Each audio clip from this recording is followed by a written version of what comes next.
নমস্কার, ঈশ্বর দর্শন ইউটিউব চ্যানেলে আপনাদের সকলকে জানাই সুস্বাগতম। আজকে ঈশ্বর কথায় ভগবান জগবন্ধুর একটি কথা বলবো।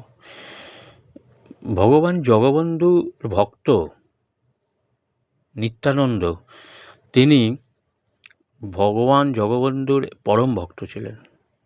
তিনি তাকে সেবা করতেন, যা জুটত তাই খাওয়াতেন এবং ফুল তুলতেন, বিভিন্ন করে সেরে তিনি চাষাবাদে যেতেন, চাষাবাদ করতেন। নিত্যানন্দের একটি দাদা ছিল, সে শহরে থাকতো, সে পয়সাওয়ালা, কিন্তু নিত্যানন্দ গরিব। সে প্রভুকে ধরে বসে থাকত। একদিন নিত্যানন্দের কিন্তু ভারী শরীর খারাপ হলো। খাবার অভাবে সে আর মাঠে যেতে পারল না। সে তার দাদাকে স্মরণ করছে, দাদা যদি আসতো, কিছু সাহায্য করত, কিন্তু দাদা তো এলো না। দাদার রূপ ধরে জগবন্ধু জগন্নাথ তিনি সহৃদয় তিনি এলেন সেনের, ভক্ত বৎসল সেনের জন্য তিনি এলেন। তিনি বলছেন, নিত্যানন্দ, তুমি বড় অসুস্থ, আমি জানি। তুমি আমাকে প্রতিদিন সেবা করেছ। হ্যাঁ, আমি জানি।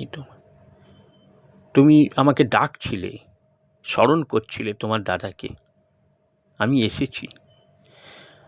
এসেছি তোমার কাছে বলেই মাথায় হাতটা বোলাতেই শরীর যেন চাঙ্গা হয়ে গেল, ভালো হয়ে গেল। এবং ভগবান তাকে একটা বাক্সে একটা উপহার দিল।